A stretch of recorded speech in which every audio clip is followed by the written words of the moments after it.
Je suis ravie de vous retrouver pour un nouvel épisode du podcast Radio PO. Il y a quelques épisodes déjà que j'ai envie de vous parler de relations presse. D'abord parce que c'est quelque chose qui peut vraiment être utile à moindre frais pour se faire connaître quand on démarre, et même à tout moment d'ailleurs du développement de son entreprise, et aussi parce que ça a été mon premier métier pendant 10 ans. C'est donc un sujet que je connais plutôt bien. Pour la petite histoire, mais alors promis, je vous la fais courte, j'ai fait des études de communication à l'ISCOM Paris, il y a bien longtemps, après mes études à la Sorbonne, et je me suis très rapidement spécialisée dans les relations presse à l'époque. Alors quand je dis à l'époque, j'avais 20-21 ans, parce que c'était, et impossible à l'expliquer finalement, c'était réellement une évidence pour moi, c'était très bizarre, mais j'avais les relations presse dans la peau, c'était naturel, et quelque part je n'ai jamais quasiment eu à les apprendre, c'est comme si je les connaissais, c'est comme si je les maîtrisais naturellement. Après une première expérience en tant qu'attaché de presse, salarié, au sein d'une agence conseil en communication sur Paris, j'ai très rapidement lancé ma première agence qui s'appelait 123com à l'époque. Puis je me suis associée avec une consoeur pour créer une seconde agence qui s'appelait donc à l'époque RP Entrepreneur, et enfin j'ai créé ma troisième et dernière agence conseil en communication, et notamment donc spécialisée en relations presse, qui s'appelait Dirigeants et Médias, avant tout simplement de quitter Paris et de m'installer sur Montpellier. Donc ça, je vous dis ça, c'était en 2001, effectivement, où j'ai quitté Paris avec justement l'intention de me reconvertir, parce que j'avais notamment le sentiment d'avoir un petit peu fait le tour du sujet. Et j'ai d'ailleurs, pour la petite histoire aussi, écrit mon tout premier livre publié sur le sujet, un livre qui s'appelle Startup Relations Presse, qui est paru en octobre 2000 chez Village Mondial. Alors Village Mondial, c'est l'ancienne maison d'édition qui s'appelait Les Éco-éditions, et ce livre est paru dans la collection Expertise en action. Voilà pour mon petit parcours dans les relations presse. Et avant d'aller plus loin et pour ne pas vous perdre, c'est quoi d'abord les relations presse ? Les relations presse, on pourrait dire que c'est tout ce que vous allez pouvoir mettre en œuvre pour communiquer auprès de la presse, auprès des journalistes. C'est une façon de communiquer sur qui on est, sur ce qu'on fait, sur notre actualité, sur ce qui fait notre originalité, et de le faire savoir aux journalistes afin justement que ces derniers aient envie de parler de vous, de parler de votre entreprise, de vos produits, de vos services, de votre actu, dans les médias évidemment, qu'il s'agisse du coup de presse écrite, de presse en ligne, de radio, de TV et même de podcast aujourd'hui. Quand vous êtes interviewé par exemple par un journaliste et que ce dernier publie un article sur votre entreprise, ce sont des relations presse. Quand vous envoyez ou diffusez un communiqué de presse, ce sont aussi des relations presse. Et il se trouve que notre métier de professionnel de l'organisation se prête particulièrement bien aux relations presse, parce que l'organisation est une thématique qui parle à tout le monde, qui concerne tout le monde et qu'on peut aborder de plein de manières différentes. L'organisation au travail, l'organisation à la maison, l'organisation familiale, le tri, le désencombrement, les espaces de travail, la charge mentale, le télétravail, etc., etc. Les sujets en lien de près ou de loin avec l'organisation sont infinis. Et on est par ailleurs sur des métiers, vous le savez, encore peu connus, en tous les cas insuffisamment connus, qui suscitent encore la curiosité et qui sont perçus par les journalistes comme des métiers novateurs qui sortent de l'ordinaire. Alors véritablement, autant en profiter.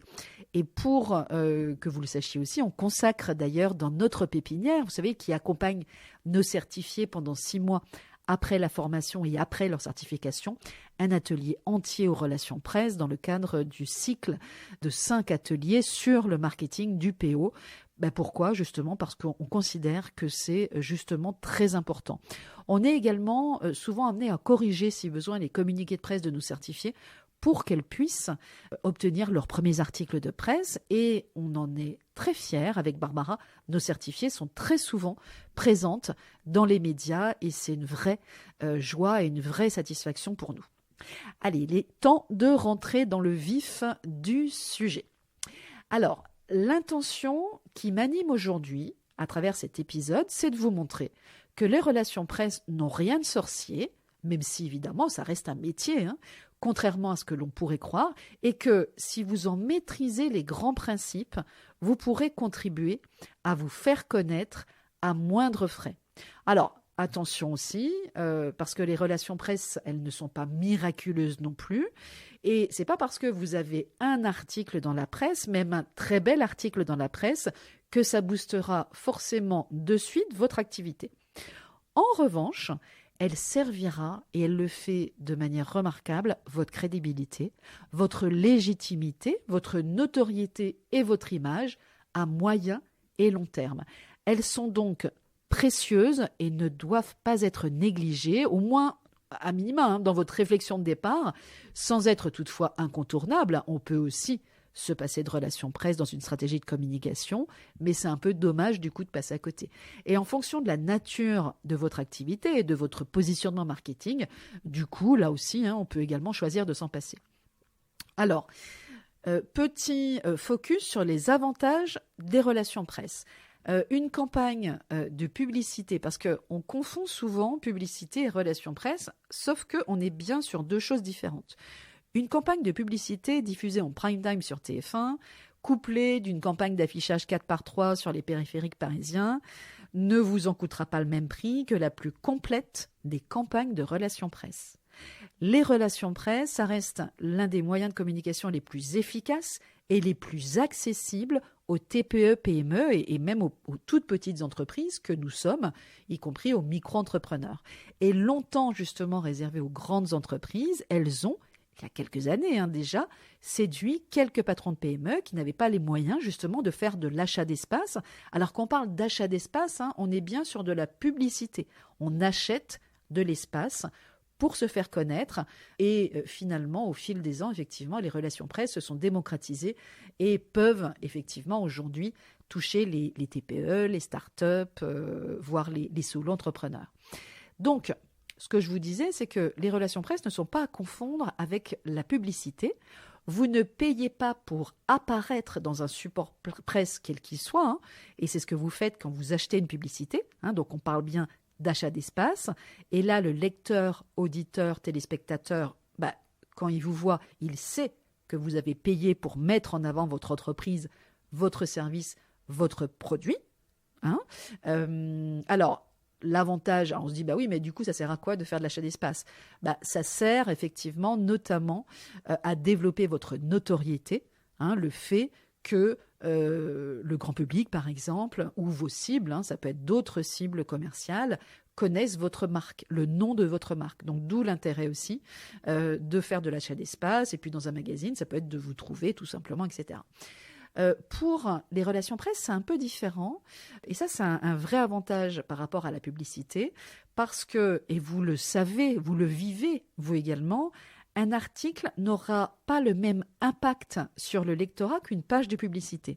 Parce qu'un article, il bénéficiera en prime, finalement, de tout le crédit apporté par le journaliste lui-même. Et c'est précisément cette caution, justement, qui fait toute la valeur ajoutée des relations presse et que la publicité ne remplacera jamais. Notre société, qui a parfois, c'est vrai, tendance à perdre son esprit critique, pense inconsciemment qu'un journaliste ne peut pas se tromper. Alors c'est de moins en moins vrai, évidemment. L'opinion d'un journaliste, qui peut être tantôt prescripteur, qui recommande quelque chose, tantôt même destructeur aussi, est souvent, encore aujourd'hui, considéré comme parole d'évangile. Et on parle d'ailleurs souvent du quatrième pouvoir pour désigner la presse. Et les médias ont en effet le pouvoir suprême de faire et de défaire, par exemple, les réputations. Alors, c'est vrai aujourd'hui aussi sur les réseaux sociaux, c'est encore différent. Mais en tous les cas, encore aujourd'hui, l'impact de la presse sur l'opinion publique est très puissant et quelque part très naïvement dans l'esprit de tout un chacun, en quelque sorte, entre guillemets, si le journaliste l'a dit, c'est que c'est vrai. Dans le cadre des relations presse, vous communiquez aux journalistes susceptibles d'être intéressés par ce que vous faites une information qu'ils décideront de relayer ou pas. Vous ne pourrez donc jamais, évidemment, forcer un journaliste à parler de vous et de votre activité. Donc votre travail à vous, si vous décidez de vous lancer dans les relations presse, sera d'une part de cibler les bons supports presse, puis les bons journalistes, et d'autre part de leur adresser une information qui les intéressera. Et en fonction de vos cibles presse, vous choisirez de mettre en avant des informations présentées sous des angles différents. On parle alors dans le métier en fait d'angle d'accroche. Le grand avantage des relations presse par rapport à la publicité, c'est précisément cette crédibilité qu'elle vous apporte et que ne vous apporte pas la publicité. La publicité sert votre notoriété, mais pas forcément votre image. Et parce qu'un journaliste a décidé de parler de vous et de votre activité, les lecteurs, les auditeurs, les téléspectateurs auront davantage confiance en ce que vous proposez. Vous gagnez donc en crédit et donc aussi en capital confiance. Alors, les limites quand même des relations presse, parce que oui, les relations presse ont aussi leurs limites, elles demandent du temps. Entreprendre des relations presse qui doivent nécessairement, là encore, s'inscrire dans la durée, ça prend du temps, ça demande un certain investissement personnel qui exige par ailleurs un suivi dans le temps. Il s'agit donc aussi d'une activité chronophage qu'il est alors évidemment toujours préférable pour plein de raisons différentes de confier à un professionnel, alors soit un freelance, soit une agence qui forcément de par à la fois son savoir-faire, c'est un métier on le rappelle, et son carnet d'adresses, qui est son fonds de commerce, vous fera gagner un temps précieux, mais forcément, ça a un coût. Voilà, donc ça dépend après, justement, de la durée de la campagne, ça dépend de la taille aussi de l'agence, etc. Donc après, il faut les consulter et leur demander un devis. Deuxième point, mal faites, les relations presse peuvent quand même desservir votre activité. Parce que, bien qu'accessibles à tout un chacun, les relations presse sont malgré tout à manier avec précaution pour que votre action en direction des journalistes ne se retourne pas contre vous, tant dans la qualité de vos écrits, communiqués, dossiers de presse, etc., que dans la façon dont vous entrerez en relation avec les journalistes, qu'avec la qualité de l'information que vous délivrerez. Après, finalement, la seule chose que vous risquez vraiment, in fine, c'est de ne pas avoir d'articles, de ne pas avoir de retombées presse. Voilà. Mais du coup, c'est dommage aussi de s'en passer. Troisième limite, troisième point, et c'est important, j'ai envie de dire que c'est presque probablement le plus important, il faut avoir quelque chose à dire. Et ce qui est essentiel pour réussir ces relations presse, justement, c'est de savoir mettre en avant, d'avoir quelque chose à dire et de mettre en avant des informations qui vont intéresser le journaliste. Communiquer pour communiquer, non seulement vous fera perdre du temps et de l'argent, mais là encore, ça pourra desservir votre entreprise si finalement l'information que vous proposez n'en est pas une. Donc l'entrepreneur, il doit prendre suffisamment de distance, et c'est pas toujours évident, on le sait, par rapport à son entreprise pour évaluer si l'information qu'il souhaite communiquer présente un réel intérêt, pas uniquement pour lui, mais pour le journaliste d'abord, pour le lecteur, l'auditeur ou le téléspectateur enfin. Et l'importance justement du contenu, du fond, finalement, c'est l'essence même des relations presse. Et moi, c'est ce qui me passionnait à l'époque quand je travaillais dans les relations presse et quand j'ai démarré même dans les relations presse, justement, c'est de travailler le fond. J'adorais ça et c'était vraiment ce qui, moi, me motivait tout le temps. Je vais vous présenter deux outils indispensables des relations presse. Alors, il en existe trois principaux outils indispensables des relations presse, que sont donc le fichier de presse, le communiqué de presse et le dossier de presse. Je vais m'arrêter dans cet épisode sur deux d'entre eux, les principaux, le fichier de presse et le communiqué de presse. Alors, on va commencer par le fichier de presse. Le fichier de presse, c'est la base de travail de toute action presse. La réussite d'une campagne de communication en relation presse, en relation média, dépend en grande partie, effectivement, de la qualité du fichier. J'avais l'habitude à l'époque de dire à mes clients qu'un fichier réussi, c'est 50% voire plus du travail à faire. Ils vont donc mieux passer du temps sur cette tâche qu'on peut considérer un petit peu comme ingrate pour certains, mais qui est fondamentalement nécessaire. Et pour réussir un fichier, il convient de commencer par identifier ce qu'on appelle vos cibles presse. Partons par exemple de vos cibles commerciales, des différents publics que vous souhaitez atteindre grâce aux relations presse.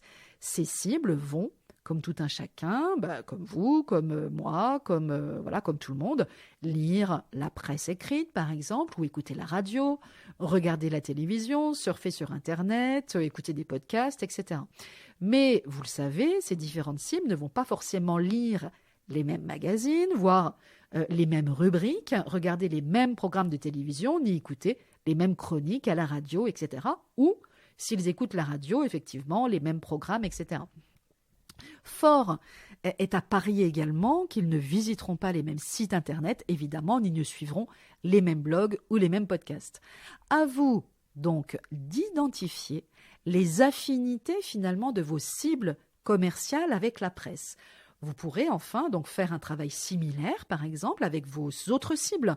Vous pourriez vouloir cibler, par exemple, à travers les relations presse, vos prescripteurs, vos partenaires, vos futurs collaborateurs. Alors là, on est plutôt effectivement sur des entreprises qui sont plus grosses, mais pourquoi pas. Et en fonction de la nature de l'information que vous transmettrez dans votre communiqué de presse, vous vous adresserez, par exemple, tantôt à la presse locale de votre ville, la presse régionale par exemple, en mettant l'accent par exemple sur le fait qu'un ou une locale, vous donc, lance par exemple un nouveau concept, se lance justement en tant qu'organizer ou développe le métier de professionnel de l'organisation dans sa ville, etc. etc. Vous pourriez également cibler la presse grand public nationale. Alors, dans cette presse grand public nationale, vous avez plein de presses différentes, effectivement. Vous avez toute la presse dite un petit peu entreprise, management, etc. Vous avez la presse féminine, vous avez la presse santé, vous avez la presse parentale, etc., etc. La presse feel good, bon, vous en avez plein. Vous avez, par exemple, aussi la presse professionnelle qui correspond à votre corporation et qui va relayer des informations à caractère professionnel. Par exemple, la presse de l'hôtellerie et de la restauration. Mais vous avez par exemple aussi, je ne sais pas, la presse justement de l'aéronautique. Alors je vous dis ça parce que j'ai accompagné pendant des années et des années la compagnie aérienne à l'époque des Émirats Arabes Unis, Emirates. Et donc je connaissais très très bien justement la presse aéronautique et la presse du tourisme par exemple.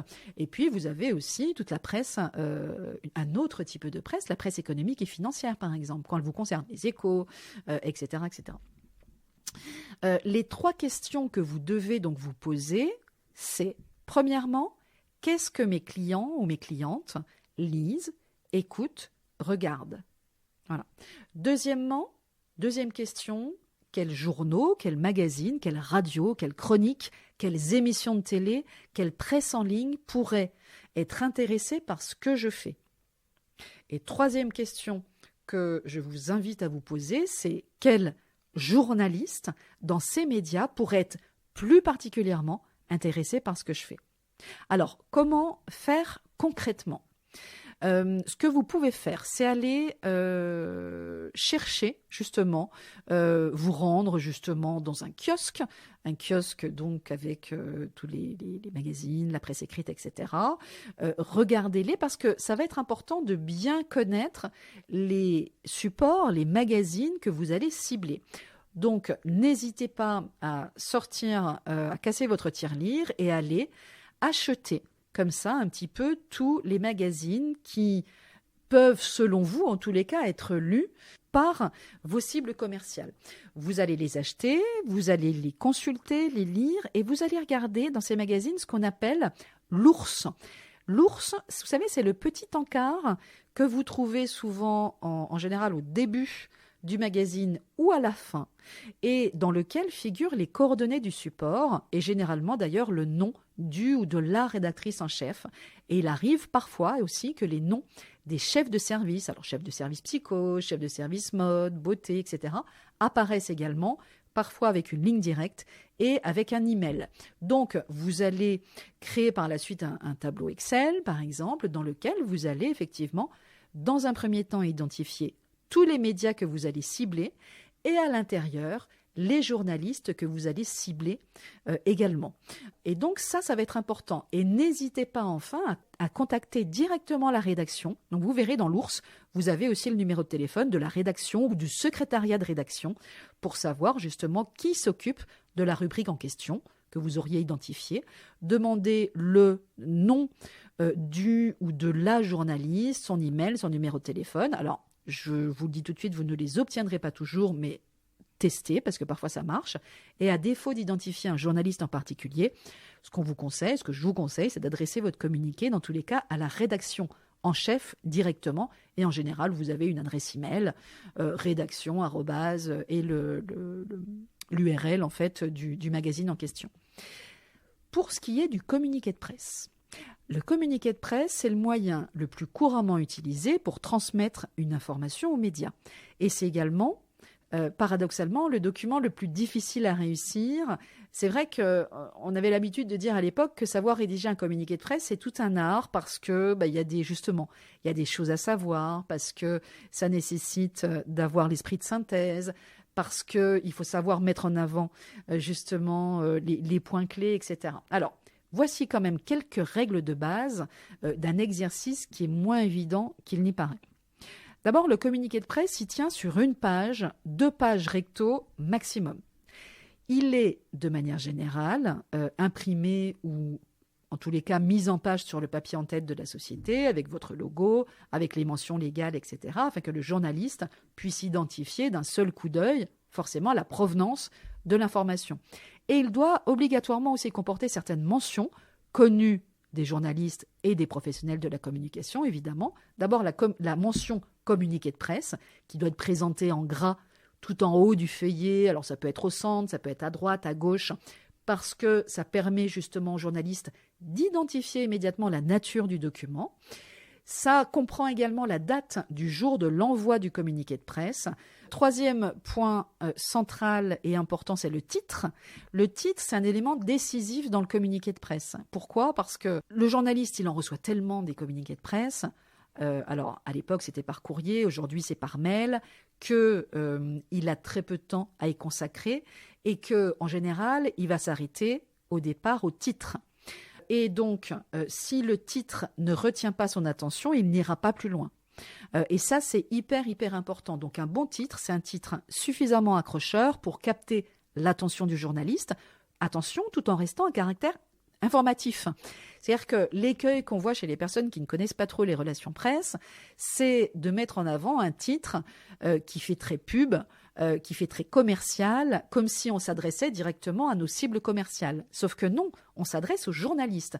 Donc on reste dans un style informatif, objectif, même si évidemment ça ne l'est pas, et c'est important, justement. Et en même temps, il faut que ça soit quand même, que ça l'accroche, du coup. Et la difficulté, c'est que un mauvais titre va rebuter le journaliste et il va passer à coup sûr à côté de votre information, aussi intéressante soit-elle. Sous le titre, on a en général 5 lignes maximum en gras qui suivent le titre et qui délivrent en quelque sorte, c'est un petit peu le résumé finalement, elle délivre le message essentiel, ça répond un petit peu aux fameux 5 W de la rédaction journalistique, what, who, when, where et how. Et c'est donc une introduction finalement courte qui est un petit peu l'équivalent du chapeau d'un article de presse, si vous connaissez un petit peu les techniques journalistiques. Suivent en général 2 à 3 paragraphes successifs maximum qui vont développer finalement les 5 lignes d'introduction. Et ils sont en général introduits par des intertitres qui mettent en avant l'idée principale abordée dans chaque paragraphe. Alors, un paragraphe, une idée. On ne va pas au-delà. Et puis, un communiqué de presse se termine toujours par le nom et les coordonnées du contact presse. Vous, en l'occurrence, si vous ne faites pas appel à une attachée de presse ou à une agence, et si c'est le cas, vous aurez le contact presse de l'agence ou de l'attaché de presse. Voilà. En gros, on va dire, et très succinctement pour finalement ce que sont le fichier de presse d'un côté et puis le communiqué de presse. Alors, quelques règles quand même à connaître pour bien communiquer avec les journalistes. C'est ce que je vous disais un petit peu juste avant. De l'information, uniquement de l'information. Réussir un communiqué comme un dossier de presse, c'est la même chose, ça implique quand même de bien savoir rédiger. Alors, ce qui ne coule pas forcément de source pour tout le monde, y compris d'ailleurs même, je l'ai vu parfois, des professionnels, et de bannir quand même les fautes d'orthographe et les fautes de syntaxe. Parce qu'en général, les journalistes, ils n'aiment pas trop, ils ne pardonnent pas. Le style doit être clair, il doit être synthétique et il doit être argumenté. Et donc, ce que je vous disais tout à l'heure, il est impératif de rester factuel, objectif et neutre. Donc, on oublie clairement tout le langage un petit peu vendeur, les expressions emphatiques, les superlatifs à rallonge, vous savez, du style numéro 1 en Europe, leader sur son marché, une équipe championne, qu'on trouve encore trop souvent dans les communiqués de presse. N'essayez pas non plus de vous substituer au journaliste et de lui fournir un article clé en main, prêt à publier, parce que à chacun son métier. Votre but, c'est de l'informer et lui, son métier, c'est d'informer son public. Donc, on est bien sûr deux choses différentes. Et surtout, bannissez aussi les termes un petit peu jargonneux, précisez la signification de tous les sigles, etc., etc. Et dernier conseil sur le style, faites relire le texte à votre entourage, par plusieurs personnes si possible, et vous verrez que des relectures successives par des regards différents vous donneront justement un bon recul et mettront souvent l'accent sur ce que vous ne voyez vous peut-être plus. Ça peut être des phrases trop longues, des répétitions à outrance, un sens difficile à comprendre à la première lecture, etc., etc., etc. Et puis, autre point important, il faut savoir qu'un communiqué de presse, ça se suffit à lui-même. Inutile d'envoyer votre communiqué de presse accompagné d'une lettre justifiant l'envoi. À notre époque, un court email, puisque la plupart des communiqués aujourd'hui sont envoyés par mail, suffira. Alors, je l'ai vu à l'époque notamment, certains entrepreneurs vont parfois jusqu'à quémander, supplier à travers une longue lettre la rédaction d'un article sur leur activité. Alors, je vous le dis tout de suite, c'est juste suicidaire. Son seul impact sera de faire fuir le journaliste sollicité. Donc là, clairement, on oublie. Il y a aussi la question des relances téléphoniques. Alors, j'en sais quelque chose, puisqu'à l'époque, en tant qu'attaché de presse, ça fait partie aussi du métier. On peut passer des heures, en tous les cas à l'époque, on pouvait passer des heures à relancer les journalistes par téléphone. Donc, les relances téléphoniques, c'est un petit peu la bête noire des journalistes qui sont sollicités en continu. Alors, je ne sais pas d'ailleurs si c'est encore le cas aujourd'hui, puisque moi, je ne fais plus, à part celle que je fais pour Temps Équilibre ou pour l'Académie des pros de l'organisation, je ne fais plus directement de relations presse pour des clients, par exemple, heureusement. Mais en tous les cas, à l'époque, les attachés de presse, juniors notamment, devaient relancer un peu à la chaîne, justement, pour apprendre leur métier. Et c'est compliqué, en fait. Je pense que, alors moi, clairement, aujourd'hui, je n'aime pas trop le téléphone, et je pense que ça vient de là. C'est-à-dire que j'ai tellement décroché mon téléphone pour relancer les journalistes que c'est quelque chose que j'ai un peu en horreur aujourd'hui. Et vous n'êtes pas obligé, j'ai envie de dire, et c'est vraiment les relances, quelque chose à manier avec prudence. Inutile, justement, d'appeler systématiquement l'ensemble des journalistes de votre fichier dans les 2 jours qui suivent l'envoi de votre communiqué de presse pour savoir s'ils l'ont reçu.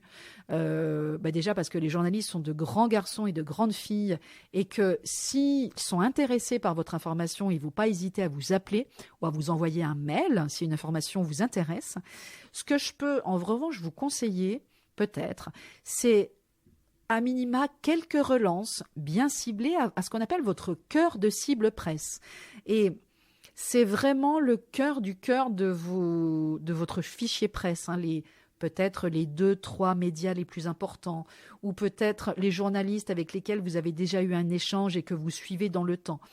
Les professionnels des RP, ils privilégient souvent un appel personnalisé aux 10 ou 20 journalistes qu'ils connaissent très bien et avec qui, justement, ils ont réussi à établir avec le temps un vrai travail de collaboration. Donc, le journaliste, il va appeler le professionnel quand il doit traiter un sujet qu'il a besoin de contacts précis ou d'informations précises, tandis que le professionnel appelle le journaliste pour lui proposer un sujet digne d'intérêt. Donc, on est dans une relation gagnant-gagnant. Et il faut garder à l'esprit, si vous vous lancez dans les relations presse, que les relations presse, je l'ai dit tout à l'heure, mais je le répète, ça s'inscrit vraiment dans la durée. Ne faites pas des relations presse pour faire un coup, pour faire un one-shot. Inscrivez-vous réellement dans la durée. Et donc, ça implique justement de développer une vraie relation de confiance dans la durée avec les journalistes que vous allez rencontrer ou qui vont rencontrer votre chemin au fil du développement de votre activité. Mes derniers petits conseils, je vous partage en fait ce que je fais moi, que je peux vous dire en tous les cas si vous lancez votre activité par exemple de conseil en organisation, de professionnel de l'organisation. J'ai envie de dire rendez-vous toujours disponible pour une interview. Moi, c'est l'engagement que j'ai pris au tout début de mon activité, donc ça date, c'était en 2011, et c'est un principe qui est toujours valable aujourd'hui. Il m'arrive parfois même de répondre à 1, 2 ou 3 interviews par semaine, mais alors forcément ça prend du temps, encore qu'une interview, ça dure quoi? Ça dure 20 minutes, une demi-heure grand maximum, mais franchement, le jeu en vaut la chandelle parce que c'est quand même aussi ce qui vous permet de valoriser votre entreprise, de vous faire connaître et progressivement aussi d'être reconnue comme une experte. Je vous mettrai dans la description de l'épisode le lien de notre revue de presse. Vous verrez qu'elle remonte à 2013. Et encore, quand j'avais créé la revue de presse en ligne, je n'avais pas voulu mettre mes tout premiers articles qui datent de 2011 et de 2012. Il manque encore quelques retombées presse plus récentes également. Alors, j'essaie de la compléter au fur et à mesure, mais voilà, pareil, ça prend du temps aussi, etc. Mais ça vous donnera déjà une bonne idée de la façon dont on peut apparaître dans la presse, justement, et dans les différents types de presse. Et puis, un dernier conseil que je vous donnerai, et après je terminerai tout simplement l'épisode. Ce qui va être important aussi, c'est que vous puissiez identifier vos facteurs différenciants. Ce qui fait qu'un journaliste aura envie de parler de vous, de votre entreprise, de votre service. Pourquoi ? Parce qu'un journaliste, il s'intéressera à ce que votre entreprise a de différent, à ce qu'elle apporte au marché et puis directement aux consommateurs, là encore, lecteurs, auditeurs, téléspectateurs, qui sont en quelque sorte, je mets ça entre guillemets, les clients du journaliste. Vous devez donc, avant même d'entreprendre des relations presse, faire finalement un travail d'analyse, de retour sur soi, de recul nécessaire sur ce que votre entreprise a d'original. Vous savez, ce petit truc en plus qui va pouvoir attirer l'attention dans votre démarche, dans le choix de vos produits. On peut faire des liens avec le développement durable, avec le commerce éthique, avec le Made in France, etc. Ça peut être dans votre positionnement, etc. Et les entreprises qui ont le plus de chances d'intéresser la presse sont celles qui innovent et qui se distinguent des autres. Alors, là, c'est un petit peu à mesurer aussi parce que toute entreprise n'a pas forcément, entre guillemets, quelque chose à dire. Une entreprise peut parfaitement réussir dans son secteur sans véritable valeur ajoutée sur son marché, sans véritable innovation ni originalité, donc sans rien apporter de plus à son marché. Alors, ce profil d'entreprise, il aura plus de difficultés à utiliser les relations presse pour se faire connaître. Donc, mieux vaut pour elle utiliser d'autres moyens de communication. Alors, ça va être le cas, par exemple, pour que ça puisse vous donner une idée de tous les commerces de proximité, la boulangerie, les restaurants traditionnels, etc., qui pourront difficilement trouver un angle, justement, pour communiquer avec la presse, sauf cas exceptionnel. Le journaliste, lui, va communiquer une information, un fait nouveau, un nouveau concept, un changement qui fait l'actualité et qui légitime, justement, la place de l'information dans les colonnes de son journal. Et donc, je vous en parlais tout à l'heure un petit peu, la notion justement d'angle d'accroche, elle est essentielle pour bien appréhender les relations presse. L'angle d'accroche, elle va correspondre au traitement de l'information que l'on souhaite mettre en avant auprès du journaliste et à la façon dont on va mettre cette information en lumière. Donc c'est, si on pouvait le résumer, c'est un éclairage particulier qui peut, pour une même information, varier selon les différents publics et les différentes cibles presse. Et dernier point, ne négligez pas l'intérêt du journaliste pour les portraits d'entrepreneurs et notamment dans la presse locale, je vous en parlais tout à l'heure. Ce qui va intéresser le journaliste dans une presse locale, c'est aussi qui porte un projet, la genèse d'un projet, c'est le portrait de tel entrepreneur, femme ou homme, a fortiori quand elle est d'une ville, qu'elle est un local en fait, justement, et qui fait le choix justement de se lancer dans telle voie, etc., etc. Donc pour vous et pour les métiers de l'organisation, il faut justement ne pas hésiter à vous mettre en avant en disant, ben voilà, une Montpelliéraine, alors je parle de moi pour Montpellier, une Montpelliéraine, créer une entreprise dans l'organisation, etc., etc. Alors évidemment, là, je vous dis ça comme ça, c'est des choses qui se travaillent mieux, évidemment, mais vous verrez que ça peut complètement intéresser la presse locale et ça peut être un bon début, justement, la presse locale, pour démarrer justement dans les relations presse avant d'aller plus loin et d'aller sur de la presse nationale, par exemple. Voilà, mais écoutez, j'espère en tous les cas que je vous aurai donné envie de tenter, d'oser les relations presse, justement, et je vous souhaite un très très bon week-end et je vous retrouve très bientôt pour un nouvel épisode sur Radio PO. À bientôt.